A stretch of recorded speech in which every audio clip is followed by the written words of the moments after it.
어떤 상황 속에서도 변하지 않는 사실이라는 제목으로 하나님의 말씀 전하도록 하겠습니다. 서울대 불어불문학과를 졸업한 한 여성이 있었습니다. 이후 서울어학원, 올림피아드, 카스톤 등 유명 학원에서 강사로 활동을 하게 됩니다. 크리스천이었었던 이 여성은 평소 정도에 대한 마음을 가지고 있어서 2010년도 시간을 내서 미국에서 열렸었던 한 전도 세미나에 참석을 하게 됩니다. 그곳에서 복음의 강력한 능력을 체험하게 되었고 헌신을 하기를 자신의 삶을 선교사로 하나님께 드리기로 헌신을 다짐하게 됩니다. 이후 한국으로 돌아와 안정적인 모든 그 직장을 정리하고 이듬해 시카고에 있는 트리니티 신학교에 들어가게 됩니다. 그곳에서 신학을 공부하고 한 학기를 남겨놓는 그 시점에 한국에서 인턴을 하기 위하여 인턴 전도사로 사역하기 위하여 한국으로 귀국하게 됩니다. 그리고 자신의 모교회인 지구촌 교회에서 이제 사역을 하기로 결정이 되는데요. 사역을 하기 한 주 전에 근처에 있었던 대학병원에 가서 건강검진을 받게 됩니다. 자, 그리고 그 한 주가 지난 후에 사역을 시작했었던 그 주 금요일에 그 병원에 가서 그 건강검진에 대한 결과를 들으러 가게 됩니다. 당연히 아무런 문제가 없을 거니라고 생각하고 가벼운 마음으로 갔는데 그곳에서 듣게 된 소식은 너무 늦게 병원을 찾았다라는 이야기를 듣게 됩니다. 2013년 5월 31일 그녀는 직장암 말기라는 판정을 받게 됩니다. 배 안에 12cm가 넘는 암덩어리 2개가 온몸에 퍼져 있는 아주 심각한 상태였던 것입니다. 의사로부터 당장 수술하지 않으면 극심한 고통 가운데 곧 죽게 될 것이라는 이야기를 듣게 됩니다. 자, 그런데 그렇게 수술을 한다고 해도 길어야 1년밖에 살 수 없다라는 시한부 성부의 천청병력 같은 이야기를 듣게 됩니다. 한국에서의 안정적인 모든 직장을 내려놓고 미국으로 건너가 신학을 공부하고 이제 막 본격적으로 사역을 시작하려고 하는 그 시점에 이와 같은 시한부 선고를 받게 되었던 것입니다. 여러분 한번 생각해 보시겠습니까? 만약 저와 여러분들이 이 상황이라고 한다면 과연 어떠한 생각이 들까요? 내가 믿는 하나님, 그 하나님에 대하여서 저와 여러분들이 과연 어떠한 마음을 품게 될 것이라고 생각을 하십니까? 저와 여러분들이 살펴보고 있는 이 요한복음의 말씀 가운데 오늘 처음으로 11장의 말씀에 대하여 우리가 함께 살펴보고자 합니다. 오늘 이 시작의 말씀에 보시면은 한 심각한 병에, 죽을 병에 걸려있는 한 사람에 대하여서 이야기해주고 있는 것을 볼 수가 있습니다. 우리 함께 다음의 본문의 말씀을 한 목소리로 읽어보도록 하겠습니다. 어떤 병자가 있으니 이는 마리아와 그 전에 마르다의 마을 베다니에 사는 나사로라. 요한복음 4장 이후부터의 각 장의 시작 말씀인 1절 말씀을 보시면은 다 예수님께서 행하신 일을 기록하며 그 장이 시작하는 것을 볼 수가 있습니다. 자, 그런데 오늘 본문의 말씀의 시작인 11장의 말씀의 경우는 그렇지가 않은 것이죠. 예수님에 대하여 이야기하는 것이 아니라 말씀의 시작이 이렇게 되는 것입니다. 어떤 누가 있으니 라고 말씀이 시작을 하죠. 여러분 어떤 누가 있으니 라고 성경이 말하고 있습니까? 어떤 병자가 있으니 라고 이야기를 하는 것입니다. 자, 요한복음 11장의 말씀은 평소와 다르게 한 병자가 있다라는 이야기로 말씀이 시작을 하는 것입니다. 지금 이 말씀의 마지막 부분에 보시면은 그 병자가 나사로라는 이름의 사람이라는 것을 우리에게 알려주고 있습니다. 자, 그리고 이어지는 2절 말씀에 보시면은 마르다에 대한 이야기를 해주게 되는데요. 그리고 마지막 부분에 병든 나사로는 그의 오라버니더라 라고 이야기를 해줍니다. 이 말씀에 입각해 봤었을 때 이 마리아라는 여성은 나사로의 동생이었던 것입니다. 자, 그리고 1절 말씀을 다시금 보시면은 이 마리아뿐만 아니라 그 마리아의 자매인 마르다의 역시도 이야기를 해주죠. 나중에 이어지는 말씀에 보시면은 마르다가 나사로를 이야기할 때 오라버니라고 성경이 말하고 있는 것을 볼 수가 있습니다. 이것을 입각해 봤을 때도 마르다라는 여성도 바로 나사로의 동생이라고 생각할 수 있는 것입니다.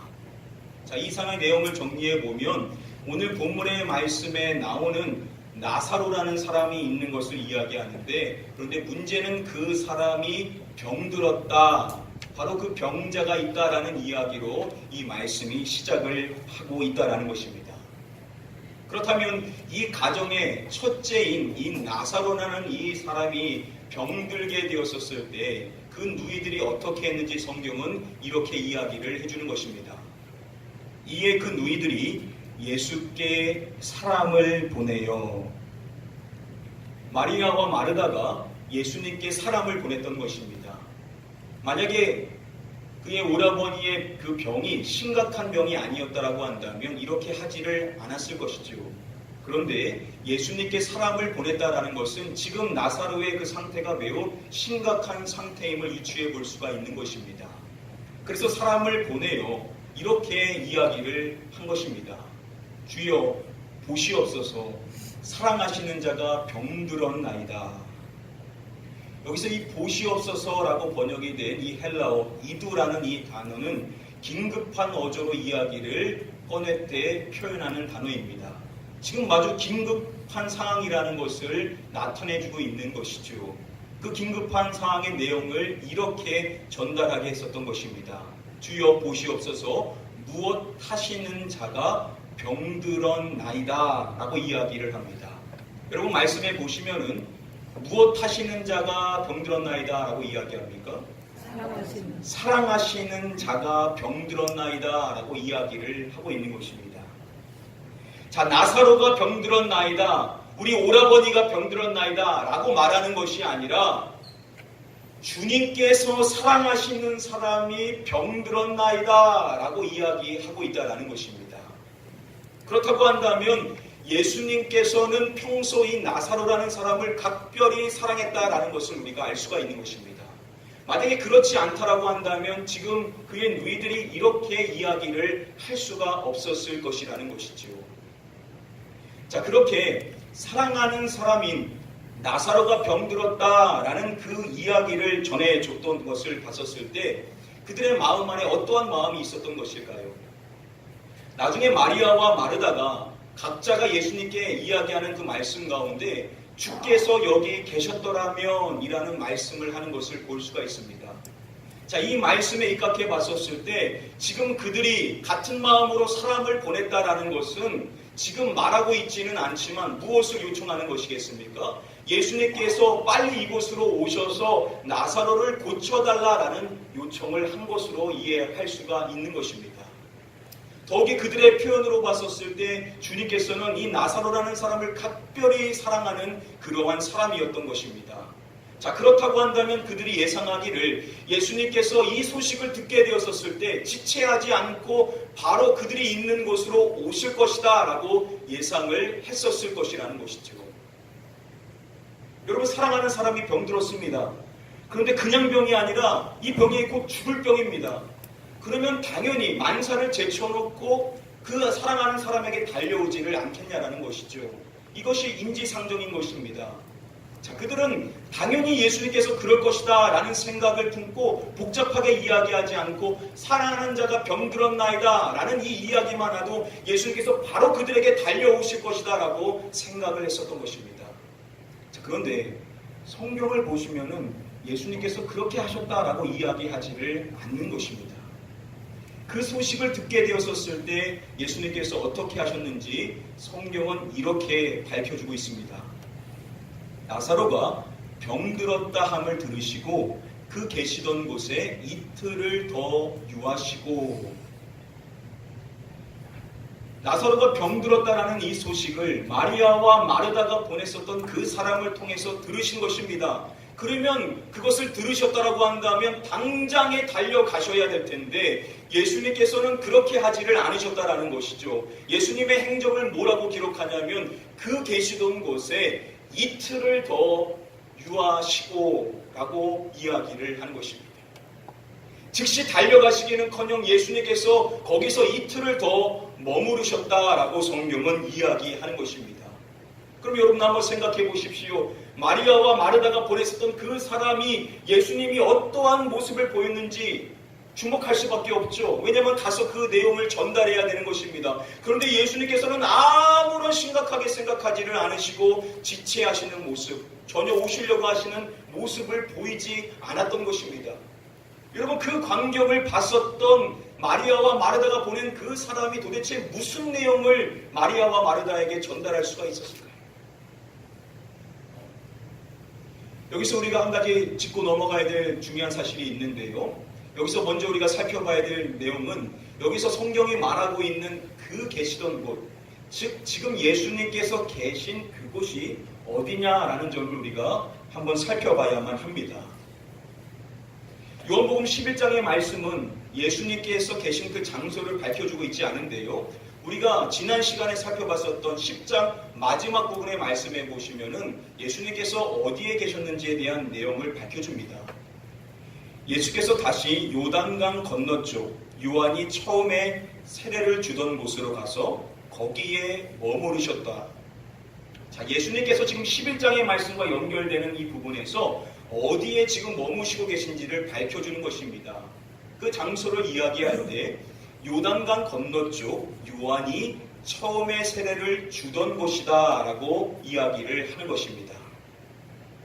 지금 여기서 이야기하고 있는 요한이 처음 세례를 주던 곳이다 라고 말하는 이 말씀은 요한복음 1장의 말씀에 기록된 그 장소를 이야기하는 것인데요. 우리 같이 한번 다음에 요한복음 1장의 말씀 함께 한번 읽어보도록 하겠습니다.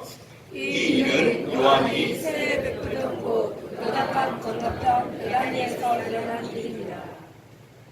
자, 세례 요한이 세례를 베풀었던 그 장소가 어디인지를 알려주는 것인데요.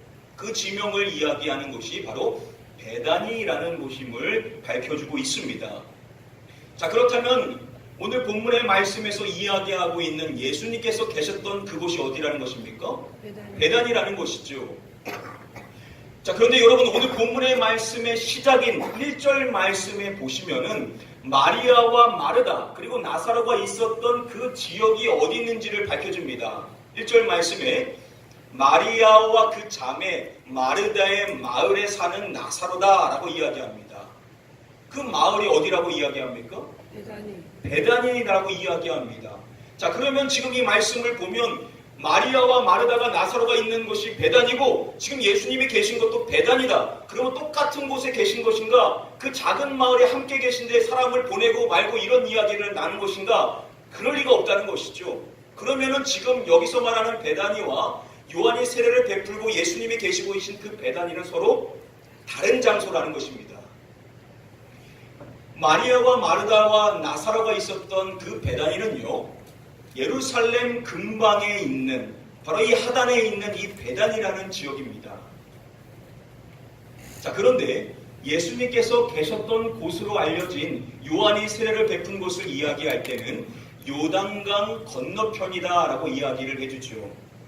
이것은 서쪽에서 기준한 것으로 봤기 때문에 요단강 건너편이라는 것은 요단 어디 쪽이라는 것이겠습니까?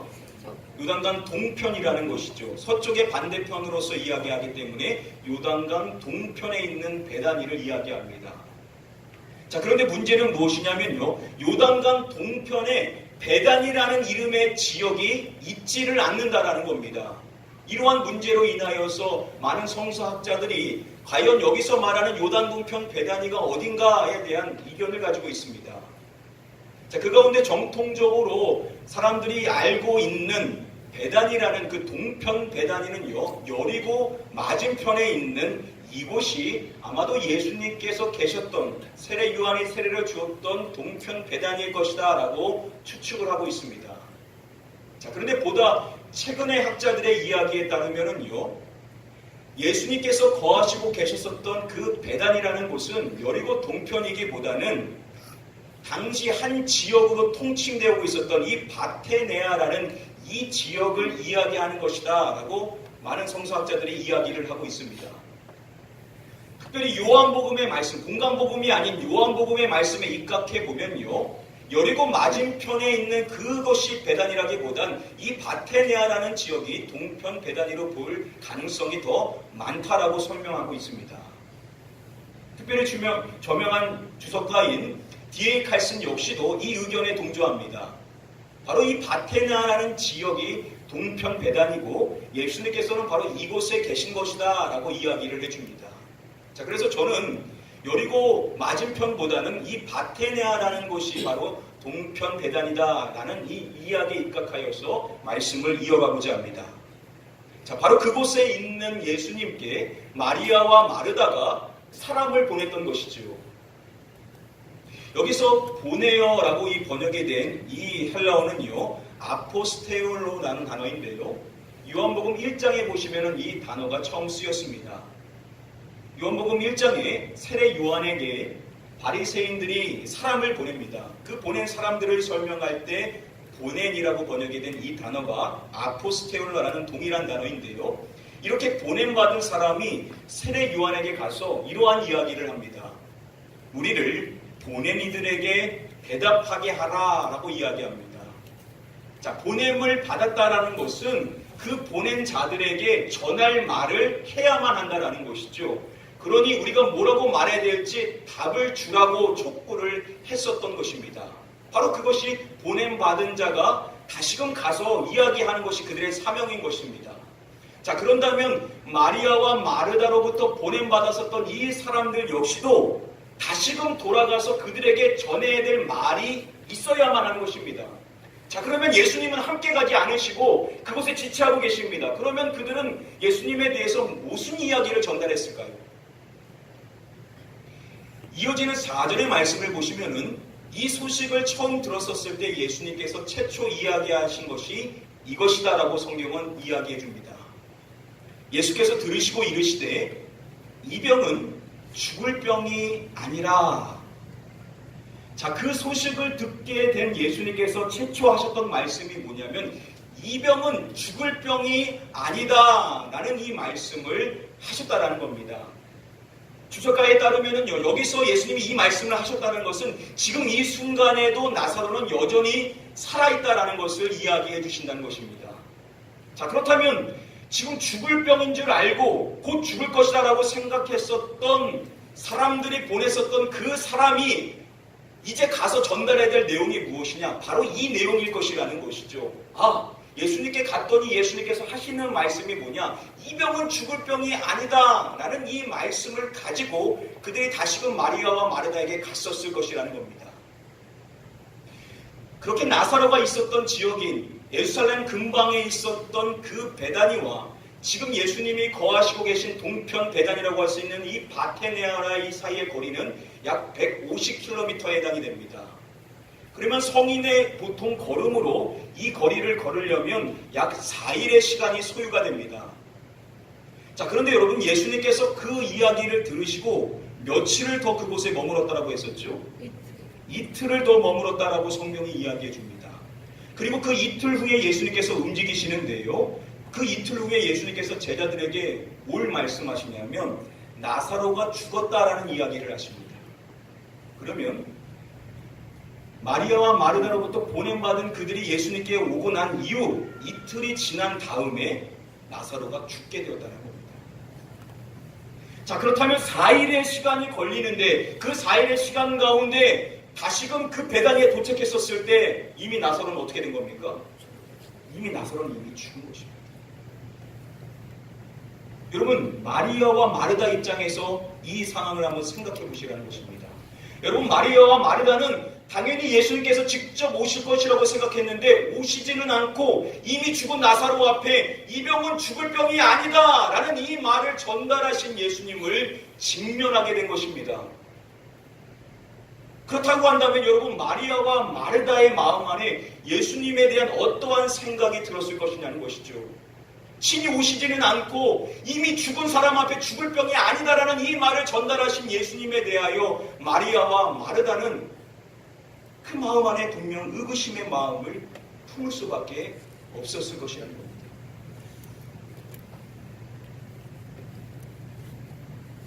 지금 이 마리아와 마르다가 예수님에 대해서 어떻게 생각을 했었을까? 우리가 이 부분에 대해서 한번 고찰해 보기를 원하는데요.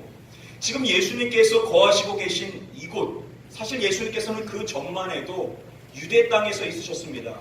계속 예루살렘 땅에 있으셨던 것이죠.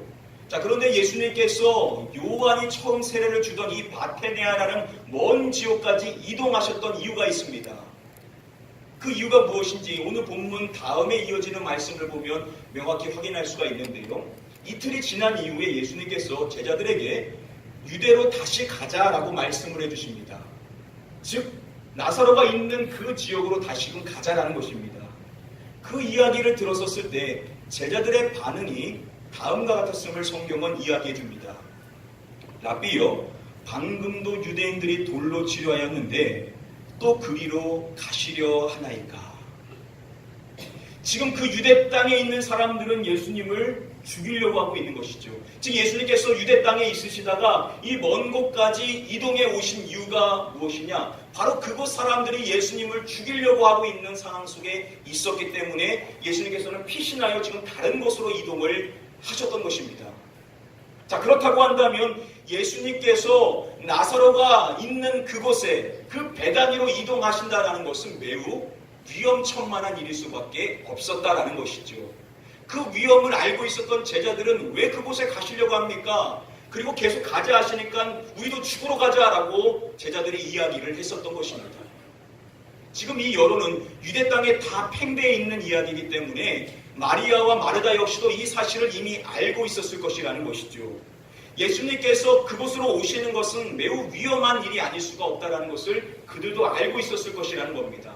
그러나 아무리 그렇다 하더라도 주님께서 각별히 사랑하시는 나사로가 병들었다라는 이야기를 듣게 되신다면 죽음의 위협을 무릅쓰더라도 직접 오실 것이다 라고 당연히 생각을 했는데 오시지는 않고 명확히 잘못된 말씀으로 여겨지는 그 말을 전달하신 그 예수님을 그들이 직면하게 되었다는 겁니다.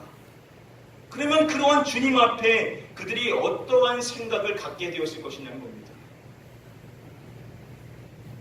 여러분, 그들이 예수님에 대한 회의의 마음을 품지 않았을까요? 예수님이 정말로 나사로를 사랑한다고 하셨는데 정작 죽음의 위험 앞에 자신의 생명을 부지하기 위하여서 이곳으로 오지 않고 이 병이 죽을 병이 아니다 라는 잘못된 진단의 말씀만을 하신 그 주님에 대한 회의의 마음이 분명히 들었을 것이라는 겁니다. 즉 성경이 지금 11장의 말씀에서 이야기하고 있는 그들이 놓여 있는 이 상황은 무엇이냐?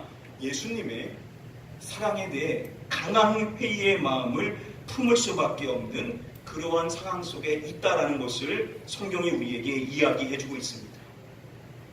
우리도 인생을 살아가다 보면 얼마든지 이러한 상황 속에 맞닥뜨릴 수가 있다라는 것이죠.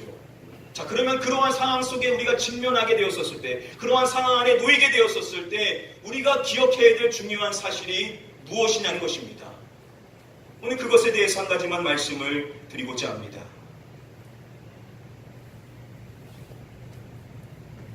서두에 말씀드렸었던 사역을 시작한 지 한 주도 채 지나기 전에 직장암 말기라는 시한부 성부의 이야기를 듣게 되었었던 이분은 지금은 고인이 되신 고 유석병 전도사님이십니다. 저도 같은 시기에 미국에 있는 신학교에서 같이 공부를 했던 터라 깊이 알지는 못하지만 참 좋으신 분으로 기억을 하고 있습니다. 많은 분들이 이 소식을 듣게 되었었을 때 하셨던 말씀이 하나님을 원망하지 않느냐, 선교사로 네 삶을 드리고 이제 본격적으로 막 사역을 시작하려고 하는데 이와 같은 현실의 상황에 놓이게 했었던 하나님을 원망하지 않느냐라는 물음을 많이들 했었다라고 합니다. 자, 그런데 이 전도사님께서는 말씀하시기를 자신은 단 한 번도 하나님을 원망한 본 적이 없다라고 말씀을 하십니다. 많은 분들이 도대체 왜 너에게 이러한 일이 일어났느냐고, 앞으로 너의 삶을 통하여 하나님이 더 크게 일하셔야 되는데 왜 지금 이러한 일이 너에게 일어나게 됐냐고 하나님에 대한 의문을 품게 되었었을 때 정작 당사자는 단 한 번도 하나님께 왜? 라는 질문을 하지를 않았다라고 합니다. 여러분, 어떻게 이럴 수가 있는 것일까요? 주변의 모든 사람들은 원망의 마음이 생기고 왜? 라는 질문이 들 수밖에 없는 그 상황 속에 놓여 있음에도 불구하고 왜 당사자는 단 한 번도 원망의 마음을 갖거나 왜? 라는 질문을 하지 않을 수 있었던 그 비결이 과연 무엇일까요? 2016년도에 전도사님께서 세상을 떠난 이후 전도사님이 쓰신 글들과 그 설교를 엮어서 책으로 만들어지게 됩니다. 그 책이 당신은 하나님을 오해하고 있습니다 라는 제목의 책입니다. 그 책에 보시면은 전도사님께서는 이러한 말씀을 하십니다. 우리가 낮에는 태양을 느끼고 밤에는 태양을 못 느껴도 그 태양은 늘 지구를 비추고 있다. 이처럼 하나님은 늘 나를 사랑하시는데 그걸 내가 느끼느냐 못 느끼냐의 차이다. 우리가 느끼지 못한다 해도 하나님은 언제나 동일하게 우리를 사랑하신다. 전도사님께서는 그 절망적인 상황 속에서도 하나님께서 자신을 변함없이 사랑하신다는 이 사실을 믿고 있었기 때문에 하나님을 향한 원망의 마음을 품지 않고 하나님에 대한 의구심의 마음을 품지 않으실 수 있으셨던 것입니다. 오늘 본문의 말씀에 보시면은 이것을 기록한 사도 요한이 마리아와 마르다와 나사로와 관련하여 아주 중요한 말씀을 해주고 있습니다. 우리 다음에 본문의 말씀을 함께 한 목소리로 읽어보도록 하겠습니다. 예수께서 본래 마르다와 그 동생과 나사로를 사랑하시더니. 자, 뭐라고 이야기하고 있습니까? 예수님께서 마리아와 그 동생 마리아, 마르다와 마리아 그리고 나사로를 무엇하시더니 라고 말씀해 주죠. 사랑하시더니 라고 말씀을 해주고 있습니다. 여러분, 이것을 기록한 사도 요한이 왜 갑자기 여기서 예수님께서 마르다뿐만 아니라 마리아뿐만 아니라 나사로 이들 모두를 사랑하신다라는 이 기록을 여기서 해주고 있는 이유가 과연 무엇이겠습니까? 지금 그들이 놓여있는 현실의 상황은 어떠하냐면 그 주님의 사랑에 대한 회의를 품을 수밖에 없는 그러한 상황인 것입니다. 그런데 그러한 상황 속에 놓여있는 그들과 관련하여 또한 우리에게 교훈해주기 위하여 기록하고 있는 중요한 내용이 무엇이냐? 예수님께서는 마르다와 그의 동생 마리아와 그리고 나사로 그들을 다 사랑하신다라는 이 기록을 해주고 있는 것입니다. 여러분, 이것이 우리에게 뭘 이야기해 주는 것이겠습니까? 저와 여러분들도 비록 현실의 상황, 때론 어떠한 현실의 상황 속에 놓이게 될 때 주님의 그 사랑에 대하여 의심할 수 있다는 것입니다. 우리가 알 수 없기 때문에 그 상황만 보면 주님의 사랑에 대하여 회의적인 마음을 품을 수 있다는 것입니다. 그런데 그 상황 속에 놓여있다 하더라도 성경이 우리에게 기록하고 있는 중요한 사실, 변함없는 진리는 무엇이냐? 하나님께서는 한결같이 우리를 사랑하신다는 것입니다. 아멘. 우리는 이해할 수 없지만 지금 보이는 것은 절망밖에 없지만 그러나 그 속에서도 우리가 잊지 않아야 될 중요한 사실은 무엇이냐? 그 속에서도 하나님께서는, 나의 주님께서는, 예수님께서는 나를 한결같이 사랑하고 계신다는 사실, 아멘. 우리가 이 사실을 잊지 말아야 된다라고 우리에게 말씀해 주시는 줄 믿습니다. 아멘.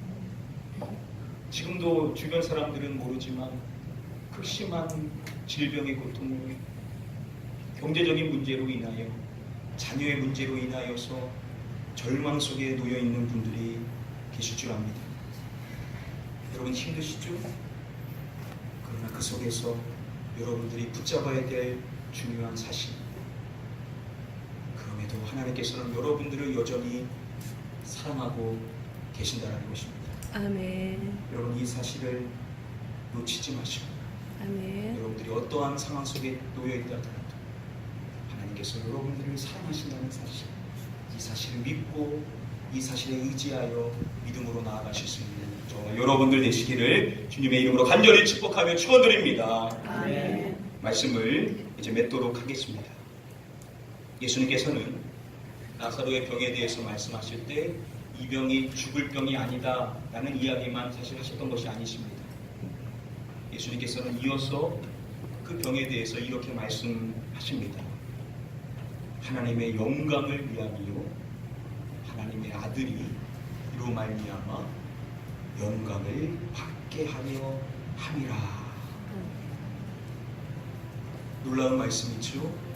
이 병은 하나님의 영광을 위한 것이고 이로 말미암아 주님께서 영광을 받게 될 것이라는 것입니다. 쉽게 말하면은 하나님께서는 지금 그 절망의 상황 속에 놓여있는 나사로를 향한 분명한 놀라운 계획을 갖고 계시다는 것입니다. 하나님께서는 이 일을 통하여 무엇인가 놀라운 일을 행하실 것이라는 것이죠. 근데 여러분, 이 이야기를 전달받은 그들은 이 말씀이 무엇을 이야기하는지 전혀 이해할 수가 없었을 것입니다. 오히려 주님에 대한 의혹만 더 커졌을지 모르겠습니다. 그러나 이것은 사실이라는 것이죠. 고 유석병 전도사님께서 왜 자신이 하나님의 한결같은 그 사랑을 늘 붙잡을 수 있었는지, 왜 회의하지 않을 수 있었는지 자신의 그 신앙의 비결을 이렇게 말씀하셨습니다. 저는 하나님을 이해하는 것이 아니라 신뢰하기 때문입니다. 우리는 피조물이기 때문에 하나님을 다 이해할 수 없다라고 말씀하십니다. 그렇죠. 우리는 하나님의 일이 있다 하더라도 그 일이 무엇인지 우리는 알 수가 없는 것입니다. 그러나 그렇게 알 수 없는 상황 속에서도 우리가 믿음으로 선택할 수 있는 일은 무엇이냐? 나를 향한 분명한 계획을 갖고 계실 그 하나님을 신뢰하는 일이라는 것이죠. 우리는 회의할 수도 있지만 우리는 또한 그 하나님을 신뢰할 수도 있다는 것입니다. 아무것도 알 수 없는 그 절망 속에 놓여 있어도 우리는 그 속에서도 하나님을 신뢰할 수 있다는 것입니다. 시간 여러분들 축복할 때 여러분들이 어떠한 상황 속에 놓여 있다 하더라도 여러분들을 향한 분명한 계획을 갖고 계신 그 하나님을 신뢰하시고 그 하나님을 바라보시며 소망하실 수 있는 저와 여러분들 되시기를 마지막으로 주님의 이름으로 간절히 축복하며 축원드립니다. 아멘. 우리 시간에 찬양하실 때 우리 한번 이 찬양으로 고백하기를 원합니다. 주 나의 모습 보내 상한 나의 마음 보시네 주 나의 눈물 안에 홀로 울던 마음 아시네. 주 은혜임을 우리가 고백할 수 있게 하는 이 찬양, 우리 사모하는 마음으로 찬양하시고 우리를 향한 주님의 그 사랑과 은혜를 깨달을 수 있는 이 복된 시간 되기를 원합니다. 우리가 함께 찬양하겠습니다. 주 나의 모습 보내 주 나의 모습 보내 상한 나의 마음 보시네 상한 나의 마음 보시네 주 나의 눈물 안에 주 나의 눈물 안에 홀로 울던 마음 하시네 홀로 울던 마음 하시네 주 사랑 내게 있네 주 사랑 내게 있네 그 사랑이 날 채우네 그 사랑이 날 채우네 주 은혜 내게 있네 주 은혜 내게 있네 은혜로 날 세우네 은혜로 날 세우네 세상 소망 다 사라져도 세상 소망 다 사라져가도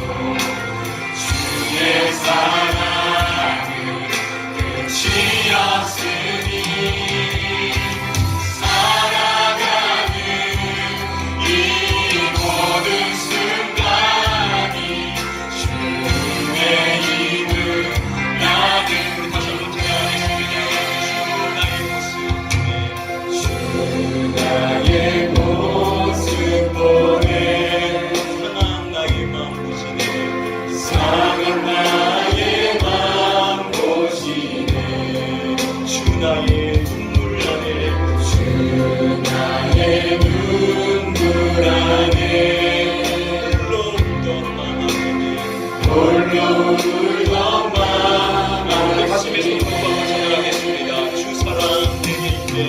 주 사랑 내게 있네.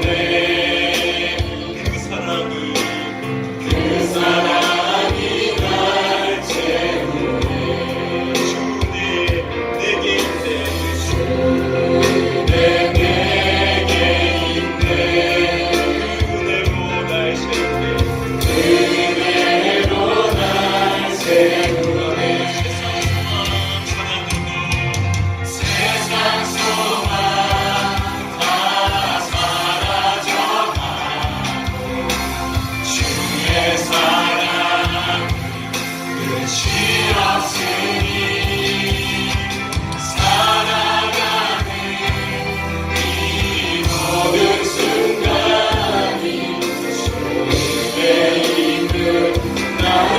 같이 한번 찬양하겠습니다.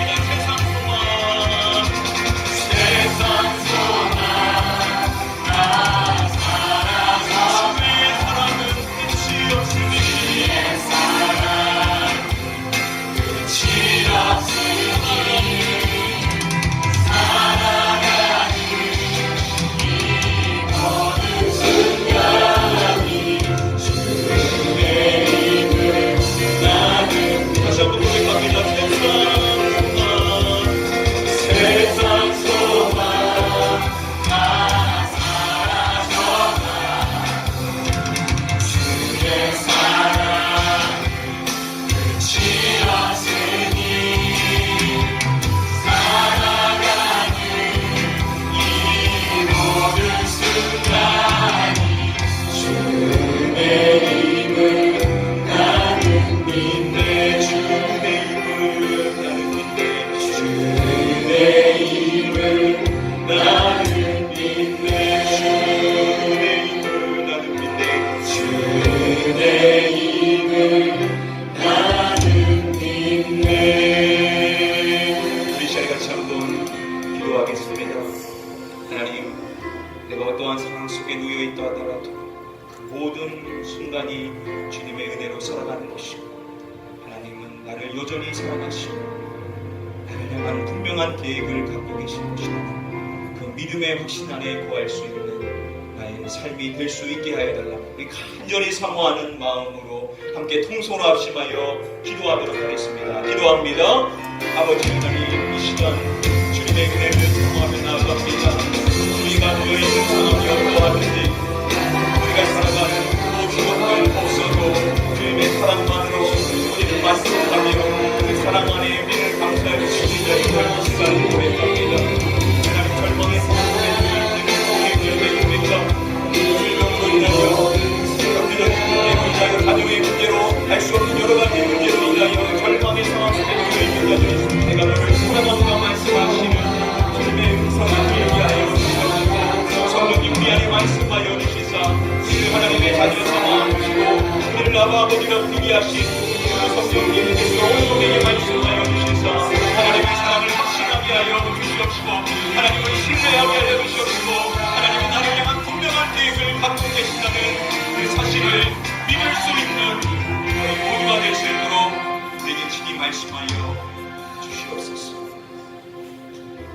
아버지 하나님, 혹 이 자리에 다른 사람은 알지 못하는 절망적인 상황 속에 낙심하고 있는 심령들이 있습니까?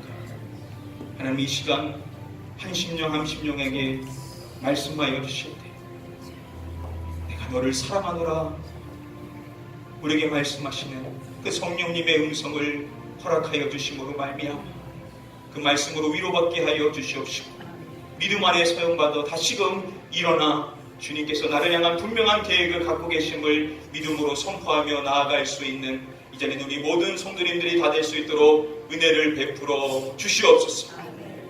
우리가 붙잡을 수 있는 사실은 이 세상에 어떠한 것이 아닌 하나님이 나를 사랑하고 계신다는 사실, 그 사실 하나만을 우리는 붙잡을 수 있음을 믿사오니 세상에 소망이 없어도 한결같은 그 사랑만으로 우리는 소망이 있음을 이 시간 고백합니다. 그 소망을 붙들고 나아감으로 말미암아 내가 살아가는 모든 순간순간이 주님의 은혜임을 고백할 수 있는 저희 모두가 될 수 있도록 우리에게 역사하여 주시옵소서. 믿고 감사드리오며 이 모든 말씀 우리의 구원자 되시는 예수 그리스도의 이름으로 기도드립니다. 아멘.